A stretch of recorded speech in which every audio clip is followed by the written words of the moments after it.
எல்லா புகழும் இறைவனுக்கு. அஸ்ஸலாமு அலைக்கும். நான் சுல்தானா பர்வீன். சிந்தனைக்காக உங்களோடு சில நிமிடம். ராமன் அப்படின்னு ஒரு சின்ன பையன் ஒருத்தன் இருக்கான். அவனுக்கு என்ன ஆசை வருதுன்னா, வில் வித்தையை கற்றுக்கொள்ளணும்னு ஆசை வருது. எல்லார்கிட்டையும் விசாரிச்சு பார்க்குறான், எங்க சரியான கிளாஸ் கிடைக்கும் அப்படின்னு சொல்லி. யார் அதை சரியா அவனுக்கு வந்து கற்றுக் கொடுப்பா அப்படிங்கிறத தெரிஞ்சுக்கிட்டு விசாரிச்சுக்கிட்டே போறான். ஒரு ஆசிரமத்தை காட்டுறாங்க. அங்க இருக்கக்கூடிய குரு தான் உலகத்திலேயே தலை சிறந்த பயிற்சியாளர்களை எல்லாம் உருவாக்கியிருக்காரு. அங்க போ அப்படின்னு சொல்லி அனுப்பிச்சு வைக்கிறாங்க. உள்ள போகும்போதே அவன் முடிவு பண்ணிடுறான், ரொம்ப நாளா இதுக்கு எடுத்துக்க கூடாது. 2 வீக்ஸ் தான். அதுக்குள்ள நம்ம அதை கற்றுக்கொண்டு வேற ஒரு விஷயத்த நம்ம கற்றுக்கொள்வதற்கு போயிடணும் அப்படின்னு சொல்லி நினைக்கிறான். உள்ளுக்குள்ள போறான், குருவை பார்க்குறான். தான் எப்பேற்பட்டவன் அப்படிங்கிறத சொல்றான். நான் ரொம்ப ஃபாஸ்ட் லேர்னர். நான் வந்து எதையுமே ரொம்ப சீக்கிரமா வந்து நான் படிச்சுக்குவேன். அதனால உங்களுக்கு எனக்கு சொல்லிக் கொடுக்கறதுங்கிறது உங்களுக்கு ரொம்ப சாதாரண விஷயமா தான் இருக்கும். நீங்க ரொம்பலாம் காம்ப்ளிகேட் பண்ணிக்க வேண்டாம் அப்படின்னு தன்னை பத்தி நிறைய விஷயங்கள் சொல்றான். குரு அதை சிரிச்சுக்கிட்டே கேட்குறாரு. இப்போ இவன் என்ன சொல்றான்னா, எனக்கு 2 வீக்ஸ் தான் டைம் இருக்கு. நீங்க என்ன செய்றீங்கன்னா 2 வீக்ஸ்க்குள்ள வில் வித்தையை எனக்கு முழுமையாக கற்றுக் கொடுங்கள். அதுக்கு நான் உங்களுக்கு என்ன செய்யணும்னு சொல்லுங்க அப்படின்னு சொல்லி கேட்குறான். அவர் சிரிக்கிறாரு. அது எப்படி? 2 வாரத்துல வில் வித்தையை நீ மொத்தமா கத்துக்குவியா அப்படின்னு சொல்லி சிரிச்சுட்டே பார்க்குறாரு. அவன் வந்து நீங்க சொல்லுங்க, இப்போ ஏதாவது சொல்லுங்க. நம்ம எப்போ ஸ்டார்ட் பண்ணலாம், என்ன பண்ணலாம் அப்படின்னு ரொம்ப துருன்னு அதை கேட்டுட்டே இருக்கான். ஸ்டார்ட் பண்றதெல்லாம் இருக்கட்டும். முதல்ல நான் உனக்கு ஒரு எக்ஸாம் ஒன்று வைக்கிறேன். அதில் நீ பாஸ் பண்ணிட்ட அப்படின்னு சொன்னால் 2 வீக்ஸில் நான் உனக்கு கற்றுக் கொடுக்குறேன்னு அவர் சொல்கிறார். சரி அப்படின்னு சொல்கிறார். உனக்கு ஒன்று 1 கோடி ரூபாய் அல்லது ₹1 கொடுப்பேன். அதை நீ ஒரு நாளைக்கு 2 மடங்காக பெருக்கணும். அப்படி உனக்கு ஒரு டாஸ்க் கொடுத்தா நீ எதை சூஸ் பண்ணுவ? 1 கோடி ரூபாயை சூஸ் பண்ணுவியா, ₹1 சூஸ் பண்ணுவியா அப்படின்னு சொல்லி கேட்குறார்.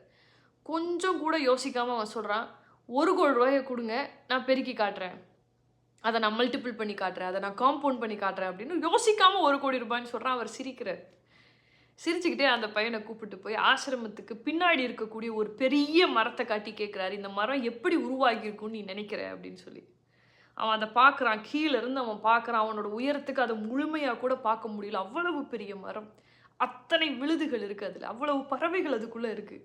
அவன் பார்க்குறான், அவன் யோசிக்கிறான். 2 விஷயம் நடந்திருக்கலாம். யாராவது ஒருவர் ஒரு விதையை கொண்டு வந்து நட்டு வச்சுருந்துருக்கலாம்.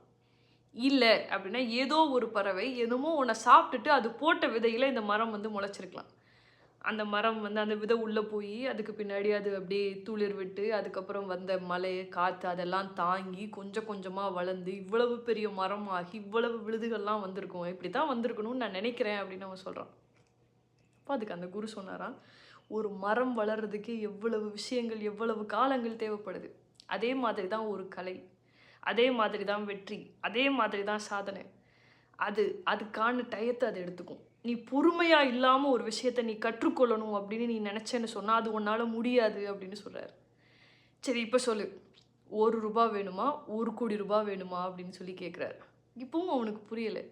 எனக்கு 1 கோடி ரூபாயே கொடுங்க, அதுதான் ஈஸி, அதுலேருந்து ஈஸியாக நம்ம பெருக்கிடலாம், ₹1 வச்சு என்ன செய்ய முடியும் அப்படின்னு அவன் கேட்கும்போது அதுக்கு அந்த குரு சொன்னாராம், ₹1 நீ பெருக்கி பெருக்கி பாரு, 2 மடங்கா நீ ஆக்குறேன்னு சொன்னால் 30 நாளில் உன்கிட்ட பல கோடி ரூபாய் இருக்கும்.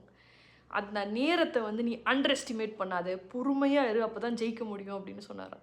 இது நம்ம எல்லாருமே யோசிச்சு பார்க்க வேண்டிய ஒரு விஷயம். நம்ம என்ன நினைக்கிறோம், இன்றைக்கி ஒரு விஷயத்தை நம்ம ஸ்டார்ட் பண்ணுறோம், கொஞ்ச நேரத்துலேயே அல்லது கொஞ்ச காலங்கள்லேயே ஒரு 2-3 வீக்ஸ் அல்லது 1 மந்த் அல்லது 1 இயர்க்குள்ளேயே அதுக்கான ரிசல்ட்டை நம்ம பார்த்தே ஆகணும் அப்படின்னு சொல்லி நம்ம நினைக்கிறோம். ஒரு அழுத்தமான ஆழமான அழிக்க முடியாத வெற்றியை நீங்கள் அடையணும்னு சொன்னால் அதுக்கான நேரத்தை அது எடுத்துக்கும். அந்த பொறுமை இருந்தால் மட்டும்தான் உங்களால் அதை ஜெயிக்க முடியும். எப்போவுமே பொறுமையை கொண்டும் முயற்சியை கொண்டு மட்டும்தான் நம்மளால் ஜெயிக்க முடியுமே ஒழிய ஷார்ட்கட்டில் ஜெயிக்க முடியாது. யோசிச்சு பாருங்கள். அஸ்ஸலாமு அலைக்கும்.